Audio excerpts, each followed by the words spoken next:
All right, everybody, we got ourselves a 2012 GMC Terrain. We're replacing a key, kind of walking through the snow here to get here. This key is being replaced because the customer believes that's what's wrong with it. Now, I agree that's what's wrong with it as far as the buttons go. I don't know why it won't start with this key. So it says theft attempted every time we try to start it. As you see, we got that theft attempted message there. I'm using the Auto Pro Pad here. I went ahead and read the security code, so okay and no.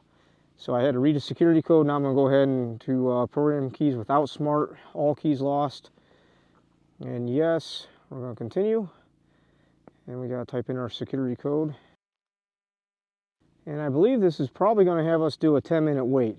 Unfortunately, I don't think I'm going to have a way to do that. Yep, please wait about 10 minutes. So as you see outside, I do have my battery maintainer on here, and we're going to go ahead and let this thing cook. So the first job of the day was a 2017 Ford Fusion Hybrid.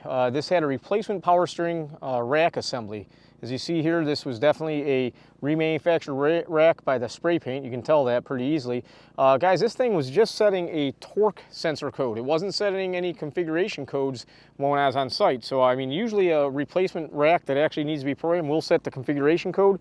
But I went ahead here and tried to do a PMI, and it kept on saying that the part number was invalid. So that just didn't work. I think what happened is that this remanufactured rack is actually the wrong rack for the vehicle. That doesn't mean it won't work, but according to Ford's database, it's not going to work. So that's always an issue there. So just so you know, I think the torque angle sensor code, if that code wasn't setting, this thing would probably have power steering and be down the road with no problems. I've seen this dozens of times on racks. I've been called a lot of Ford Fusion racks to program, or Ford products to program with remanufactured racks, and the Ford IDS will actually say there's an invalid part number stored or wrong part number obtained, and you just have to kind of roll with it. I don't like that situation. I always make a note of that, saying to my customers, hey, listen, you got the wrong rack installed. I can't do much about it. I do an IVD initialization, recenter the steering angle sensor, or whatever else you got to do there to make it happen. Just so you guys know, it is a beautiful day in Cleveland. I think it's like 35, 36 degrees. Feels like a heat wave out here. I'm loving it. The snow is starting to melt a little bit. As you see here, we've had quite a bit going on. You can see the pile. Let me see if I can zoom in that for you. Yeah, you can see when the plow comes through. Those of you that are in northern climates, you're used to this. You know, this is a pretty heavy snowfall for Cleveland, so it's been a challenging couple days trying to get out and get to work's been really a pain. So let's see how we're doing here. We've got about 2 minutes. Okay, so here we are. That was about 10 minutes here. So open and close the driver's door, and then make sure all components are off. First open the driver's door, then make sure all electrical components are off. I don't know if they're talking about the key off or not. I'm gonna hit OK and see what happens here. Hopefully I don't mess anything up. Do you want to program another key? I'm gonna hit yes, all keys lost, because I don't know if it actually programmed that one key. Turn ignition off to remove the key. This is kind of more of what I was expecting here. Remove the key, press OK. It's going to probably, okay, we'll go ahead and insert this key. I've done this program procedure with SPS all the time, but I'm trying to turn it on, hit OK. Configuring. I sure am hoping it learns the key, because otherwise we're going to get into some diagnosis. All keys lost, situation off. Blah, blah. I can't even talk, guys. Off, press OK, remove the key. OK.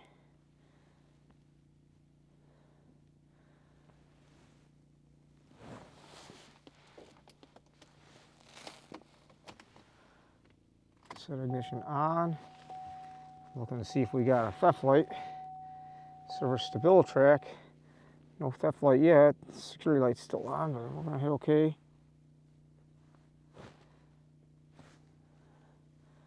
Do I want to program another key? I'm going to hit no. Set ignition off. Remove the key. OK. Wait for 45 seconds. It's probably going to have me open and close the driver's door in a second here, I bet. Got a nice key for the customer here. Interesting note here. This is a 8-cut key. For whatever reason, my key machine kept on trying to tell me this was a 10-cut, so I went to like a Chevy Equinox, and that's an 8-cut, and that decoded okay.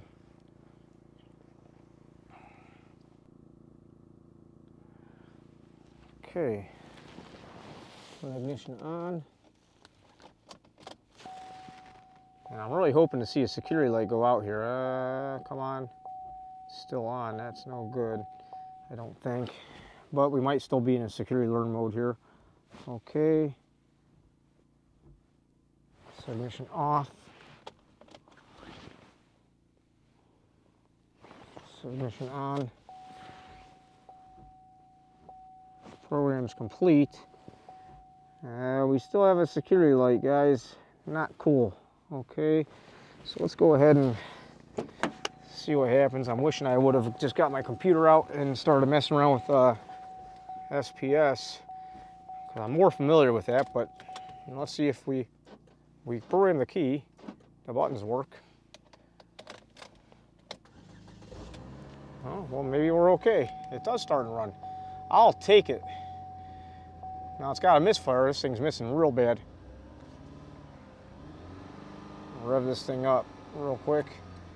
I don't know why our security light's on. There goes our flashing check engine light. Go ahead. Let's just, I'm gonna turn the key to the run position.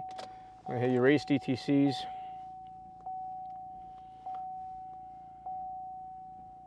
And I think I'll have to get another scan tool out if they want me to go any further to diagnose the security system. Not sure what's happening with this thing. So the Pro Pad, look at that. Pro Pad's got a reversible spring. It's flopping around on me. I'm not sure which way's up here. The Auto Pro Pad did the job. We can go into, let's see what they do for common diagnosis. Will it do anything better than generic OBD2 or not? I don't know. I have no idea what we'll get here. Let's go automatic detection. We'll see if it's smart and can pull up a VIN on this and get us going.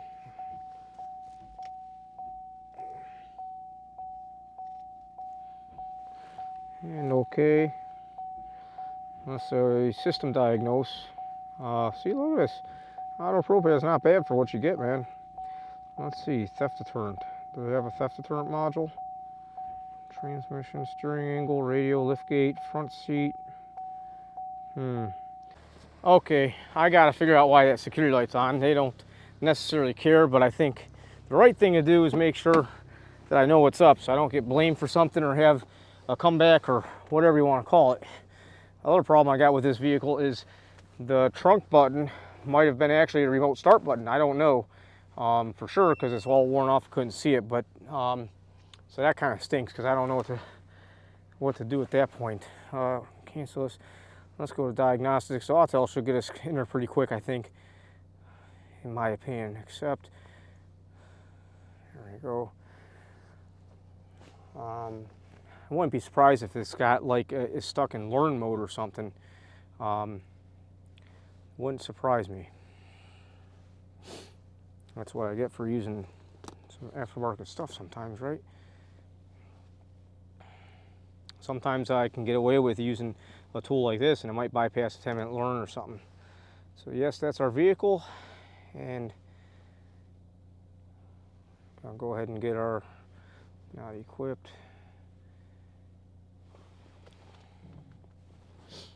And I don't usually use the Autel for diagnostics. I just don't like taking out my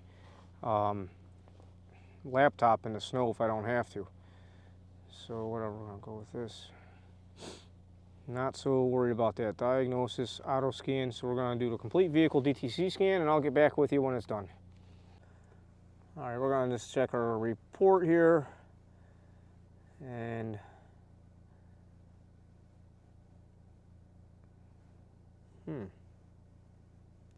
lots of low circuit, low voltage codes. I bet you the battery went dead on this. Let's go ahead and hit escape. I'm just gonna go ahead and do a turn the key off, turn it back on, quick erase. Let's just hit this thing up.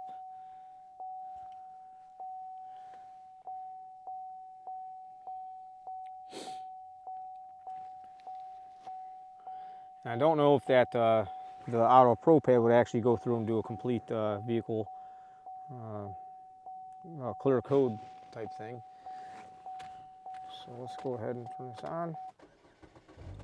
We still got ourselves a runner, and looks like the theft light is still on. Okay, still got a theft light. So I'm gonna hit escape. We're gonna go back. Okay, and I'm just gonna redo my auto scan. I wanna check this all out again. Now guys, just so you know, the next job we're going to is a, I think that 2021 Jeep I did last week sometime. It's either the 18 or 19 Jeep I did or the 21 Jeep that I did, where we had configuration mismatch, all kinds of stuff going on. And they may have switched modules around because once again, the odometer light is flashing. The odometer is flashing on and off. So I'm gonna get back to that one next and see what's up. And this may not have an individual theft module. I don't know how this vehicle's set up. I was trying to do my due diligence here, make sure I'm not leaving my customer or myself hanging. And I don't actually see a individual theft module. Very interesting. But we do have a theft light on. Escape, okay. Go to control unit. And this this setup here is just like on the Auto Pro pad. We don't show a theft module. I think the keys are stored in a BCM, so it might be just a dumb key reader. Not 100% sure. We're gonna go ahead and get the GGS2 out on this. All right, so I wanna make sure what's going on with the security light, and here I am doing the same thing that I wanted to do to avoid wasting time, because it takes a while for GM to load up. You gotta be on the internet and everything else to get into TechLine Connect, GGS2. So I'm just gonna go ahead and launch this thing. We'll go in here.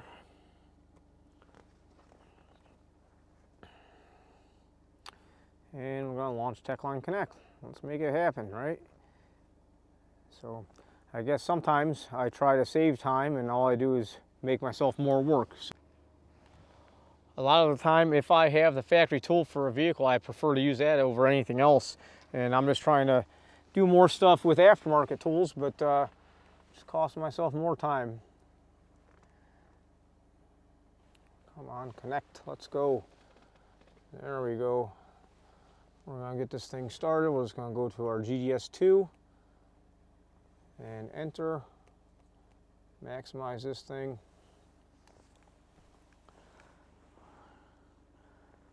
I really don't know if this is gonna list a separate theft deterrent module. So let's find out. Okay, we got one code in our engine control module, and here's the list of all the other modules. I don't see a theft deterrent module listed on this either, and no codes are set. So the big question is, did this vehicle have another code before I started programming it? I don't know, because I didn't do a complete vehicle DTC scan before I started programming it. So I really don't know what to say. I do know it wouldn't start, and we had a theft attempted light on and all kinds of other things. So I'm gonna let this one go for now. My customer seems to be happy, and you know, I've started this thing probably about 8 or 9 times now, and I did let it sit for over 2 minutes when I went in the shop to talk with my customer. They're happy, so I guess I'll be happy. Okay, we're back with this 2021 Jeep. This is the one I did, I believe, an airbag module on. We got the flashing odometer light on again. We also have our collision warning off. I'm not sure what had happened. I think this is the one where they had a bad switch down there. So let's go ahead and see what's going on. We've got ourselves 13 diagnostic trouble codes. So we gotta log in here because this is a Tech Authority car. Go ahead and log in. And we gotta get a token from our email. Okay, so let's see what we got. We're going to start out with a complete vehicle DTC scan. Click on this. ECU configuration mismatch in a body control module. What else we got active? Battery. So let's go ahead and do a report here. What's interesting is I think they said they just had the driver's seat out of the vehicle and back in. I don't know if they had anything else going on, but go ahead and print this, save it. Now I think everybody here knows that I'm still learning every day, but check this out. We actually have a code in our powertrain control module for a left seat belt switch circuit, open or shorted. I know they had their driver's seat out. So why did this all happen? Let's go ahead and try to do a restore configuration or proxy alignment. Or let's clear the codes first and see what happens. I'm going to hit continue. We'll clear them all out and then see what we get left with here. I don't think that's going to take care of this flashing light. I also want to see where the side object detection off button is here. Let's see if I hit this off. So that still is on. That light is on no matter what. I don't like that. That's something else going on there. Now I did have the engine running. I probably should have turned the key off. Let's go ahead and see. So now we're stuck with one code. Let's go to all DTCs. So this code wouldn't clear out of the PCM. And that's very interesting. That airbag, or I'm sorry, body control module configuration has not come back. Let's turn this off. And go ahead and turn this on.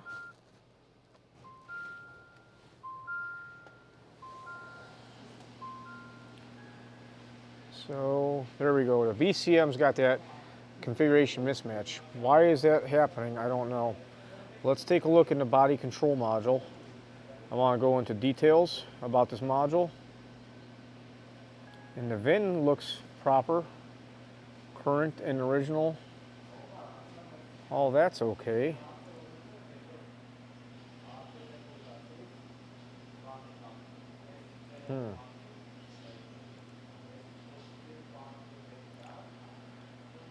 That's a stored code there. Let's go ahead and clear this now that I got the key off.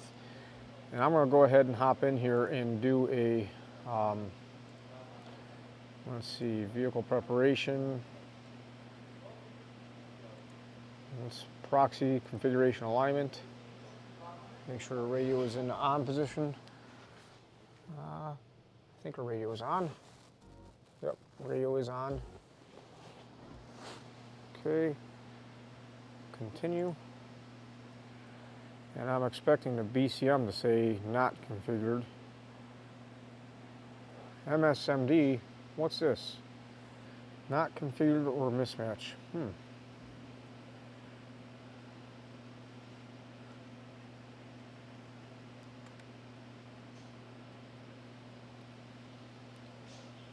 Take a look. Okay, let's cancel this and go back and check our MSMD. What is that module? I don't even know. I don't even see an MSMD. Oh, there it is. Memory seat module driver.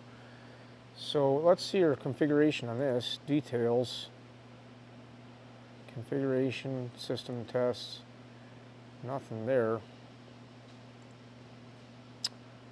So let's go back into vehicle preparations, BCM, restore proxy alignment, close. So they want us to go right into the guide with diagnostics and proxy configuration alignment. Now what's really interesting here is that the body control module doesn't come up as a not configured module.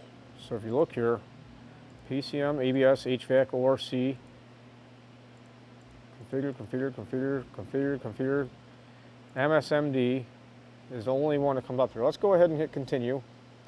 Let's try and align this one, the MSMD.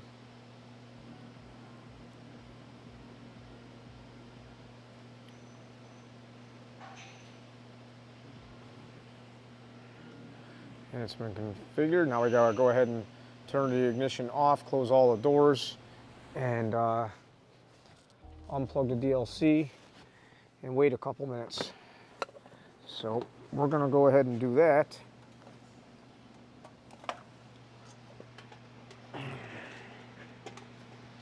And we're going to see what happens.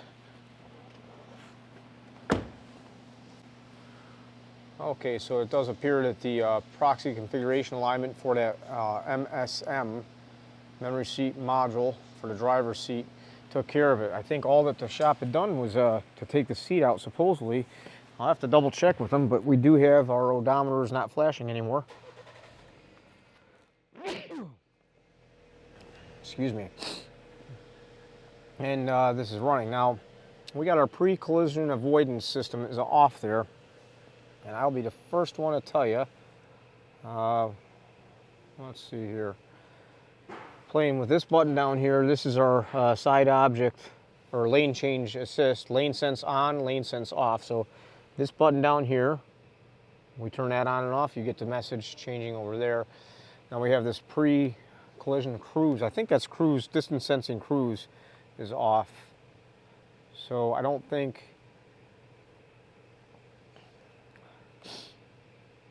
ACC is ready, so you can adjust the distance right there. So I'm not familiar with that message. There are no codes popping forth, so I think we're okay. And you can see here we got ourselves a clean bill of health.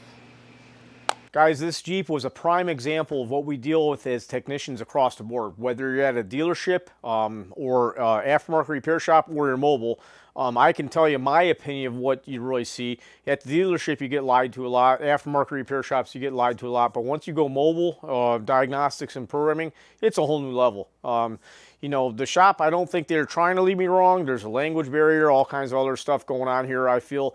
And you know, whatever. But it turns out they told me on the telephone they didn't do anything besides turn the vehicle off and then start it back up, and now the odometer's flashing. I'm like, I know that wouldn't happen unless the battery went dead or they replaced a module or something was going on there. So I got on site and I got out of them pretty early on. Oh, we had the seat out real quick. We just took the driver's seat out, in and out real quick. I'm like, okay, that's interesting. And then after I really pressed them, you know, really pushed hard, I found out they replaced a memory seat module on the driver's side for the driver's seat with a brand new module from the dealer. So this module, there really isn't any configuration or programming in it. As you see, there's really, if you go back and rewind, you'll see there's not like a VIN number or anything like that in it. But it did have to get configured to the vehicle. Now, it's still failing the memory stop. There's memory learns for the front and rear, and also the seat recline and all that stuff. You have to just hit the button, almost like learning a power window motor. And this is failing the recline. The recline button doesn't work, so that'll pop a code. And they're asking me if I'll have to come back out after they get the whatever we're going to do to fix that. I mean, this is a flood vehicle, so I'm assuming they're cleaning connections and trying to salvage parts. So I told them I don't know. But the good news is I got the odometer stop flashing. Bad news is, in this situation, I spent a little bit of time just poking around for no reason, really. And I should have got full boat for the job. So I didn't in this instance. I'll take it, you know, be the first one to tell you all I didn't charge full boat as I usually do on a Chrysler. But hey, I'm learning every day, and it's a challenge to keep up on this stuff. I hope you guys are doing good. If you enjoy this content, please do like, subscribe. Have a great day, everybody. Bye-bye.